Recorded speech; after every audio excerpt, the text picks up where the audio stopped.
Hello friend, मैं रणबीर कुमार। आज मैं राजनीतिक शास्त्र का हेलो फ्रेंड, मैं रणबीर कुमार आज राजनीतिक शास्त्र का चैप्टर 3 देखेंगे, जिसमें सरकार क्या है। चैप्टर का नाम है सरकार क्या है। तो इसमें देखेंगे, सबसे पहले देखेंगे सरकार के बारे में। तो क्वेश्चन बोल रहा है सरकार आखिर है क्या। तो सरकार का अर्थ होता है कुछ निश्चित व्यक्तियों का समूह। मतलब कोई अगर व्यक्ति है और उस सभी का अगर समूह है तो उसमें से कोई एक का जो हेड होगा वो सभी का एक क्या होगा, सरकार होगा। तो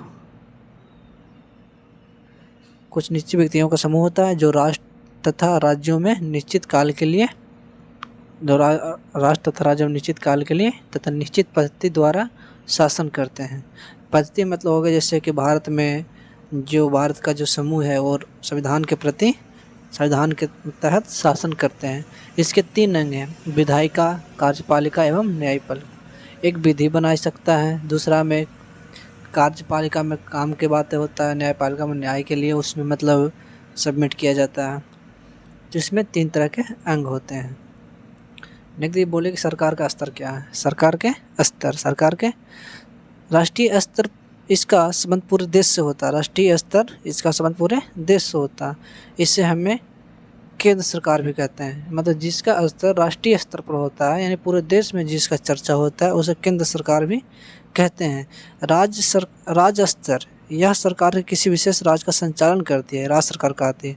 मतलब राज्य स्तर पर जो काम होता है उस राज्य सरकार करता है, और जो केंद्र राष्ट्रीय स्तर पर होता है उसे केंद्र सरकार कहते हैं। स्थानीय स्तर मतलब जो लोकल स्तर पर जो भी चीज़ होता है वो गांव शहर के प्रशासन को जो संभालती है, इसे हम पंचायत या नगर पालिका कहते हैं। स्थानीय स्तर पर क्या होता है, पंचायत या नगर पालिका। राज्य स्तर पर राज्य सरकार, राष्ट्रीय स्तर पर केंद्र सरकार। नेक्स्ट देखते हैं सरकार के काम क्या होता है। सरकार के कार्य देखेंगे। सरकार को बहुत सारे कार्यों का संचालन करना पड़ता है। सरकार के बहुत सारे कार्यों का संचालन करना पड़ता है। छोटे बड़े हर प्रकार के कार्य की जिम्मेदारी सरकार होती है। यहाँ हम आपको सरकार के कुछ ऐसे महत्वपूर्ण कार्य को बता रहे हैं, जिसमें कानून बनाना तथा निर्णय लेना सरकार का काम है। शासन व्यवस्था को लागू करना, शासन तो बना, एडमिनिस्ट्रेशन उसको कैसे लागू करना उस व्यवस्था को, उसके बारे में काम करना। सामाजिक मुद्दों पर कार्रवाई करना, राष्ट्रहित को सुनिश्चित करना, जन कल्याण कार्य इत्यादि। कोई भी व्यक्ति को उसका कल्याण करना, क्या उसका डिमांड है, क्या मांग है, उस काम को पूरा करना, यह काम किसका है, सरकार का।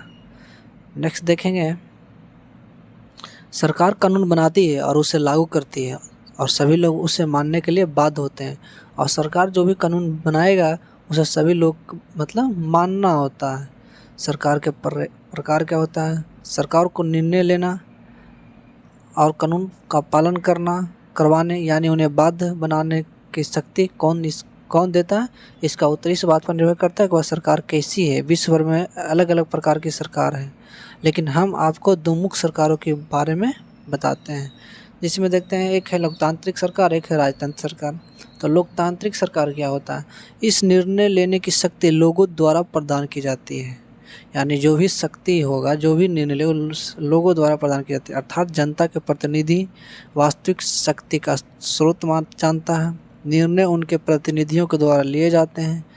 लोकतंत्र सरकार के अंदर मुख्य रूप से 2 प्रकार के होते हैं, एक प्रत्यक्ष लोकतंत्र, एक अप्रत्यक्ष लोकतंत्र। उसके बारे में आगे देखेंगे। सबसे सेकंड में देखेंगे राजतंत्र। इस प्रकार की सरकार के अंतर्गत निर्णय लेने की शक्ति राजा या रानी के पास होती है। राजा या रानी के पास होती है, मतलब जो भी निर्णय वो राजतंत्र मतलब राजा का शासन चलेगा, उसमें राजा या रानी के पास शक्ति होती है। जनता से निर्णय नहीं लिया जाता है। इसे हम निरंकुश शासन व्यवस्था कहते हैं, जो पहले के समय में चलते आता था। भारतीय लोकतंत्र क्या है, मतलब भारत में लोकतंत्र कैसा है। भारत एक लोकतांत्रिक देश है, मतलब यहाँ प्रतिनिधि के द्वारा चुने जाते हैं, लोगों के द्वारा चुने जाते हैं और उसी के अनुसार कानून बनती है, जो कि जनता के लिए बाध्य होता है। इस मुख्य बात यह है कि लोगों के पास अपने नेता को सुनने की शक्ति होती है। मतलब अपना नेता होता है, उसको हम लोग सुनते हैं, इसलिए इसे लोकतंत्र कहते हैं। लोकतंत्र का शासन। भारत विश्व का सबसे बड़ा लोकतंत्र देश है, जिसके अंतर्गत लोग अपने प्रतिनिधि को वोट के माध्यम से चुनते हैं। प्रतिनिधि लोकतंत्र ये क्या है, आज के समय में लोकतांत्रिक सरकार को प्रायः प्रतिनिधित्व लोकतंत्र कहते हैं। उसमें लोग सीधे भाग नहीं लेते हैं बल्कि चुनाव की प्रक्रिया के द्वारा अपने प्रतिनिधियों को चुनते हैं। सफ्रेज मूवमेंट, इसका अर्थ होता है वोट देने का। सफ्रेज मूवमेंट का मतलब क्या होता है? वोट देने का अधिकार। इम्पोर्टेंट है, पूछता है कोच। प्रथम विश्व युद्ध के दौरान महिलाओं ने मत डालने के लिए संघर्ष किया। पहले महिलाओं को मत डालने का अधिकार नहीं था। इस आंदोलन को महिला मताधिकार आंदोलन कहते हैं, जो कि कब शुरू हुआ था? प्रथम विश्व युद्ध के शुरू में। अमेरिका महिलाओं को वोट देने का अधिकार कब हुआ था? 1920 में। इंग्लैंड में महिलाओं को वोट देने का अधिकार 1928 में। आगे देखेंगे। इतना ही था सरकार के बारे में, जो कि सरकार